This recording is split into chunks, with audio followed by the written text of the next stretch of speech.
আমাদের বক্সা টাইগার রিজার্ভে এই যে পেছনে যে গেটটা দেখা যাচ্ছে এখান থেকে শুরু হবে।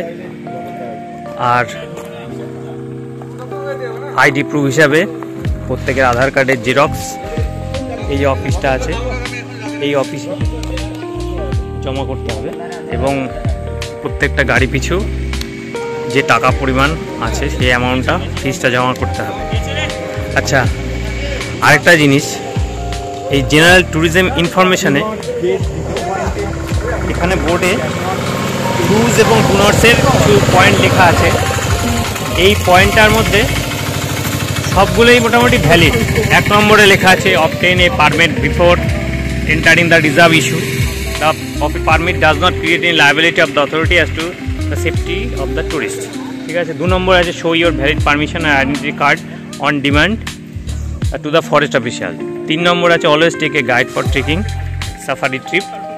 4 নম্বর drive slowly, maximum limit 20 km/h। 5 নম্বর give right of way to wild animals, be cautious and turns and beds. ঠিক আছে। 6 number relax in harmony with nature. আর 7 নম্বরটা খুব সুন্দর লেগেছে আমার কথাটা। এখানে কি লেখা আছে, look out for seeing animals but do not get disappointed if you can not see any because animals have seen you. ঠিক আছে। মানে এখানে কিছু না দেখলে পরে আশা হতার কিছু নেই, কেননা তুমি হয়তো জন্তু জানোয়ার নাও দেখতে পারো কিন্তু জন্তু জানোয়ার কিন্তু তোমাদের অবশ্যই দেখেছে। হ্যাঁ, এই পয়েন্টটা খুব ভ্যালিড এবং সত্যিকারের। আমরা প্রত্যেকেই যে কোনো রিজার্ভ ফরেস্টে যখন যাই কিছু যদি না দেখতে পাই আমরা খুব ডিসঅ্যাপয়েন্টেড হই যে আমরা ঢুকলাম কিন্তু বাঘ, সিংহ, হরিণ বা কিছুই দেখতে পেলাম না। কিন্তু এটা ডিসঅ্যাপয়েন্টেড হওয়ার কিছু নেই, কারণ তুমি হয়তো কিছু দেখতে পাচ্ছ না কিন্তু জন্তু জানোয়ার কিন্তু তোমাকে অবশ্যই দেখছে, কেননা তুমি তাদের টেরিটরিতে ঢুকেছো। ঠিক আছে। আমাদের একটু পরে শুরু হবে সাফারি। আপাতত এইটুকু, আবার সাফারি শুরু হলে তোমাদের সব ভিডিওটা আবার শুরু করবো, আবার দেখাবো।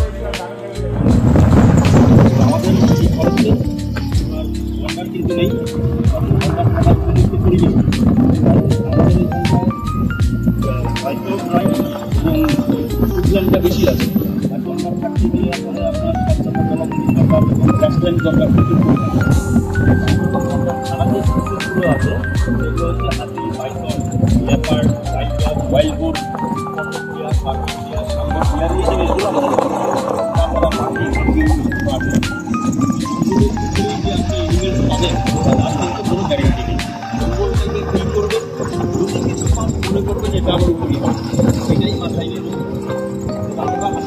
চেষ্টা করবো। তার কাছে আপনাদের এই যে গ্রিনটা দেখতে পাচ্ছেন না, রাস্তা থেকে ভিতরে কিছু আপনি দেখতে পাচ্ছেন না, যত ভিতরে দেখবেন জঙ্গল আরো ডেপ করছে। আমাদের জঙ্গল সাফারি শুরু হয়ে গেছে। বক্সা রিজার্ভ ফরেস্টে আমরা ঢুকেছি। আমাদের এই গাড়ি, জিপ গাড়িতে মোটামুটি আমরা 6 জন, ড্রাইভার সাহেব রয়েছে আর একজন গাইড রয়েছে আমাদের, যিনি আমাদের বলে দিচ্ছেন যে এই সময় বনটা থাকার পরিবেশ উপযুক্ত নয়।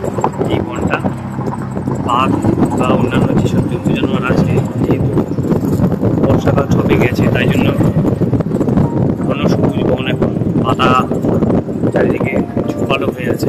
তবে ডেন্স ফরেস্টে আমাদের দৃষ্টি খুব একটা বেশি গভীর অবধি যাবে না এবং অন্য জীবজন্তু তারা যে খাবারটা আছে তারা এখন যেহেতু সবুজে ভরা, অতএব তারা বনের ভেতর থেকে সেটি সংগ্রহ করে, অতএব তারা এই দিকটা খুব একটা আসে না। যদি মার্চ এপ্রিল মাসে আসা হয় তখন পাতা ঝরে যায়, শুকনো পাতা ঝরে যায়, তখন এই জঙ্গলটা অনেক বেশি খালি খালি দেখা যায়, তখন অনেক দূর পর্যন্ত দৃষ্টিটা চলে যায়। ফলে কী হয়, তখন জন্তু জানোয়ার দেখার চান্সটা আরও কিছুটা বেড়ে যায়।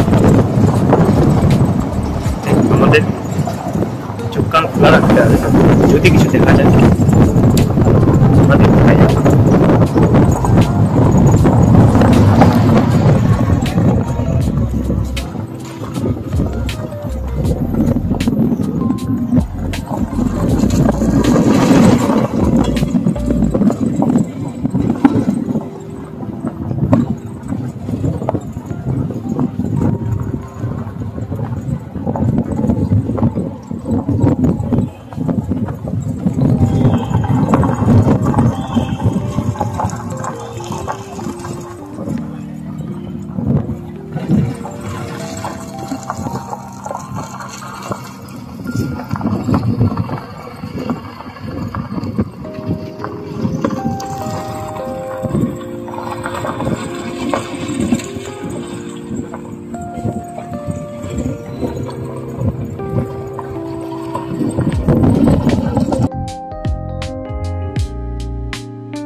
নিয়ে চলে যাবে, বেশি কিছু হবে না।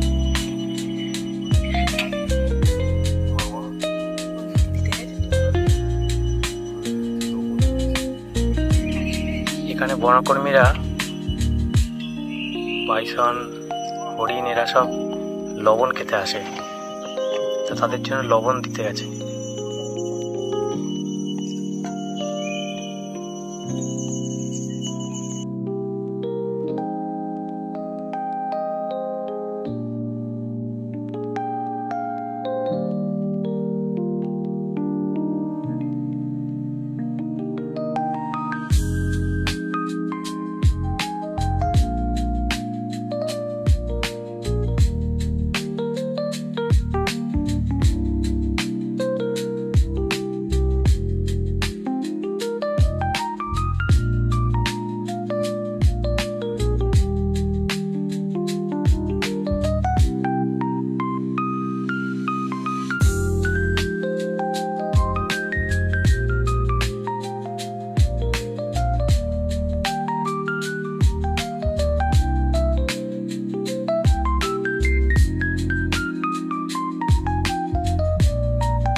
আমরা জঙ্গল থেকে চলে এলাম জয়ন্তী পাহাড়ের কোলে। আবার এখান থেকে ঘুরবো, ঘুরে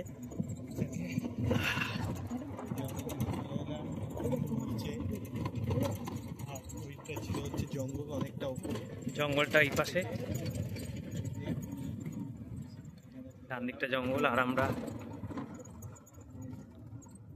জয়ন্তী পাহাড় এবং এটা জয়ন্তী নদীর অববাহিকা।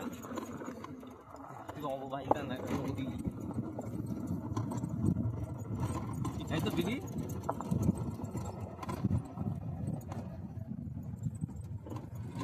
তোমরা এখানে পরে সাইকেল ক্লাস নেব।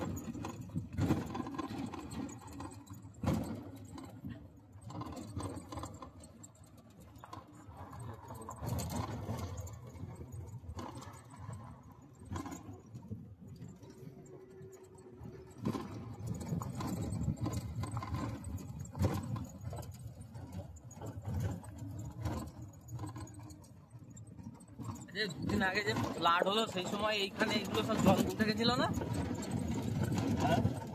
এই যে বৃষ্টিটা হলো দুদিন আগে, হ্যাঁ এই নদীতে এইগুলো সব জলের তলায় ছিল না তখন? জল এখানে সেরকম হয় না, এখানে হয়নি না? এগুলো হচ্ছে বর্ষা নদীতে জলটা হয়েছে। আচ্ছা, বর্ষা জল ঢাকা আমাদের এই জয়ন্তী সাইডে লোকাল বৃষ্টি হয়েছে প্রচুর, কিন্তু পাহাড়ে বৃষ্টি হয়নি। এগুলো সব পাহাড়ে যদি বৃষ্টি না হয় হ্যাঁ, তখন এই নদীতে জল পায় না। তার মানে এমনি সারা বছর এটা মোটামুটি এরকমই থাকে? খুবই সামান্য। হ্যাঁ, আর সারা বছর এটা এরকম শুকনো এরকমই থাকে, তাই তো? হ্যাঁ না, এটা হচ্ছে মেইন হচ্ছে বর্ষাকালে আবার এপার ওপার হয়ে যায়। হ্যাঁ, বর্ষাকালে তো তখন তো বৃষ্টি সময়টা কি হচ্ছে এখন যত জল আছে বোনাতে আছে হালকা জল আছে, বৃষ্টি হলেই জল হবে, পুরো ভরে যাবে।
বক্সা রিজার্ভ ফরেস্ট আমাদের সাফারি শেষ হলো। বাঘ যদিও আমরা দেখতে পাইনি। এর পরবর্তী ডেস্টিনেশন আমাদের বক্সা ফোর্ট। আমাদের গাড়ি মোটামুটি রেডি আছে, আমরা এবার রওনা দেবো। ঠিক আছে, বক্সা ফোর্টে গিয়ে আবার তোমার সঙ্গে দেখা হচ্ছে।